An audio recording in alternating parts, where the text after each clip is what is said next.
Andy McMillan, y bueno, nos ha hecho el honor de aceptarnos esta invitación para acompañarnos en esta cobertura que estamos realizando a través de www.elpatorrojo.com. Está también conmigo Wilma Smith, quien es conductora de esta emisión. Y bueno, Wilma, pues la verdad es que estamos muy contentos por tener aquí a un muchacho con una trayectoria que, a pesar de ser tan corta, ha sido de verdad muy brillante, muy exitosa. La verdad es que sí, todo un honor tenerlo aquí. Andy, welcome to our set. We're Thank very you. honored to have you here. I appreciate it. You're one of the youngest faces in off-road, but then again, one of the most successful one from a big lineage behind you. Tell us about how you feel to be here in this Baja 500, and well, as you can see, it took a lot for me to tear you away from your fans. Yeah, just love being down here in Baja, and I've been racing, coming down here my whole life with my family. My family's been racing down here for 36 years. So I'm just really excited, talking with all the fans, taking pictures, making their day, because I used to be one of those fans and looked up to guys like Robbie Gordon, Ivan Stewart, Larry Ragland, so I know what it's like. So I love giving back to the fans and giving back to the sport. But yeah, I love coming down here, being in Baja, and racing, of course, which I'm pretty good at, so it makes it even more fun. Bueno, nos comenta que en realidad está muy contento de nuevamente estar aquí en Ensenada, estar compartiendo con los fans, puesto que él también en su momento fue uno de ellos y se sentía él muy honrado de poder saludar a estrellas como él lo menciona, Robbie Gordon, y ahora es una forma para él de retribuir eso que él alguna vez alguien tuvo la atención con él. Sí, bueno, la verdad es que prácticamente estamos hablando de una Andy McMillan que prácticamente nació aquí en Score, la cuna. Yo creo que sus padres también lo tuvieron aquí dentro de las carreras. Él forma parte de prácticamente una tercera, cuarta generación de corredores, de toda una familia con esa tradición del automovilismo. Y que bueno, me gustaría preguntarle a Andy, Wilma, ¿cómo vive un joven con esa edad, a tan pocos años de él? ¿Cómo vive, cómo disfruta esta actividad deportiva que es tan exigente? How do you feel? You have been raised, as you said, 36 years within off-road. How does it feel? How does a young man like you grow up and live in off-road? I've never really thought about that. I was born into it. I was brought up in it. With the stardom and being a top driver who's won the Baja 500, Baja 1000, San Felipe. It's pretty cool, but I like to think that I'm still humble, and I don't have a big ego, and I'm not trying to prove something out there to anyone. Just down here to have a great time with my family and my friends. My dad's racing the second half of the race in the truck with my sister riding with them. So it's a family affair down here. We're down here to have fun, and it's weird being in the position I am, because when I was growing up, I always wanted to be one of the top guys, one of the guys that other people look up to. And I'm 25 years old, but I have over 15 to 20 years of Baja racing experience, pre-running, racing since 2001 with my dad. So this is like my 10th or 11th Baja 500. So a lot of people don't think that, me being so young that I have experience, but I'm actually one of the more experienced ones out here than a lot of people. Pues nos comenta que en realidad nunca se ha detenido a pensar en cómo es crecer en este ambiente, simplemente es algo que él ha venido haciendo toda su vida, desde los 10 años recorriendo y participando, que a pesar de que tiene 25 años, pues él, como les comentaba, desde los 10 años ya estaba recorriendo con su papá, y pues para él en realidad ya es parte de un estilo de vida. Soñaba con ser uno de los grandes, y a sus 25 años pues nosotros ya sabemos que lo es, pero ahora que lo es le gusta considerarse una persona humilde, que sale en realidad a divertirse con su familia, tanto en la Baja 500, que nos comenta que ya lleva 10, 15 Baja 500.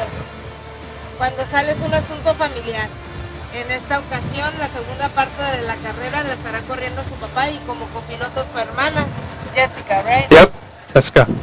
Bien, es importante también poder compartir, que comparta Andy con el auditorio, la percepción que él tiene, ¿no?, de Score, la percepción que Andy tiene de lo que es el off-road, qué es lo que ha sucedido a lo largo de estos años, de estos 10, 12 años que Andy ha estado dentro del off-road, ¿Y cuál le parece que ha sido el cambio más importante a lo largo de todo este recorrido que lleva Andy dentro del off-road?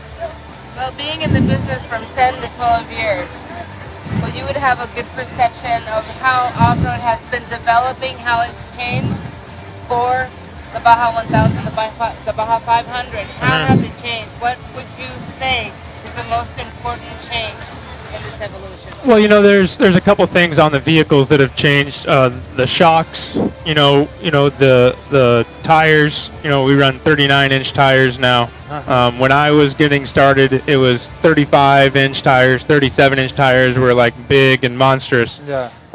So those couple things, but also the competition of all the other drivers. Back when I first started racing and there was trophy trucks running out front. I remember being in Ojos Negros in 1999, and Ivan Stewart comes through first truck on the road, and he's got a 9-minute lead at 60 miles into the race. Where nowadays the first truck comes through, there's a freight train of 30, 40 other trophy trucks right on them. A lot of good drivers out there, a lot of guys with the same equipment, a lot of the same stuff on their trucks that I run on my truck.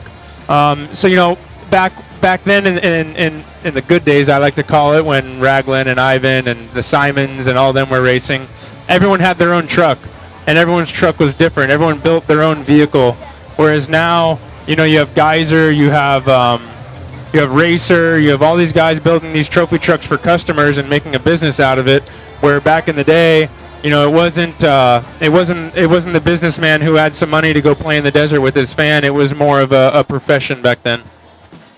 Bueno, pues nos comenta bastante sobre los cambios. En primera, pues dice que los amortiguadores y las llantas, que antes se corría con llantas de 35-37 pulgadas, hoy en día pues ya son de 39 pulgadas, pues dice, en aquel día se nos hacían monstruosas, ahora pues son unas cosas enormes. También nos comenta acerca de lo que son los vehículos, cómo se ha ido cambiando el estilo de los vehículos, que antes en 1999 en Ojos Negros vio pasar a Ivan Stewart en primer lugar con 9 minutos de ventaja a los demás carros en las primeras 60 millas de la carrera, siendo que ahora por Ojos Negros pues en realidad pasan un tren de carros y pues no es tanto ya, ahora son los empresarios los que tienen dinero para salir, cuando antes en realidad el off-road se convertía en una profesión. Bien, pues son los comentarios, es la opinión de un cara joven, de un rostro joven dentro del automovilismo, y que bueno, la verdad es importante saber cómo lo percibe esta actividad tan importante. Andy, la tendencia que lleva en ese momento el automovilismo fuera de camino, bajo tu percepción que representas en este momento, tienes un liderazgo, hablando un poquito de lo que fue los arranques del off-road, pues obviamente en Score se han hecho grandes las historias de corredores que, como tú mismo lo señalas, que los idolatras, caso de Larry Ragland, de Ivan Stewart, pero hoy tú me parece que eres que encabezas a una nueva generación de corredores. En estos últimos años, pues el nombre de Andy McMillan ha ido creciendo y se ha ido posicionando muy fuerte. Lo que ha sucedido en este momento con el off-road, ¿cuál sería la tendencia? ¿Hacia dónde va el off-road? ¿Tú crees que vaya hacia arriba, vaya creciendo, esté en un momento de crisis? ¿Qué es lo que está pasando en este momento con el automovilismo fuera de camino a nivel internacional, no solamente en Estados Unidos, sino lo que está sucediendo en el mundo entero con esta disciplina del off-road? Wow, did you get that? I picked up some of it, yeah. I picked out some of the words, believe it or not. He did, he speaks well. It was beautiful. Now you try. Yeah, I'll try now. Well, basically what he's asking you is that, yeah, you were talking about the good old days, but being 25 years old, you're still not entitled to say the good old days. You have to be 40 like me. Basically what we're saying here is that with all the tendency, the things that have been changing, all the evolution that has been going, where is off-road going now?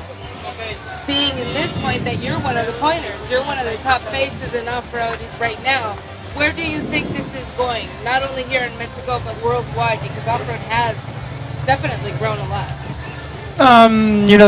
That's a good question. A lot of series in Mexico, and there's also a lot of series, in the United States. Are we good? Yeah. It's. I really don't know where it's going. It's now there's 42-inch tires. Trucks are getting bigger, and I mean I mean, the game's kind of changing, and I'm not too good at predicting the future and where it's going. You know, with the market and the economy and a lot of people in off-road being in the construction, real estate business like ourselves, you know, a lot of people don't have a lot of extra money to go play right now. But off-road is still, you know, there's 40 trophy trucks entered in this race. You know, so it's difficult to say where it's going to go. But based on where it's been, I only see it, you know, getting bigger and expanding more and more. And I hope that it does. I hope we can get more sponsors involved. You know, we don't have to spend as much money going and racing, and we can have our passion and share our passion, but without putting such a dent in our pocketbooks.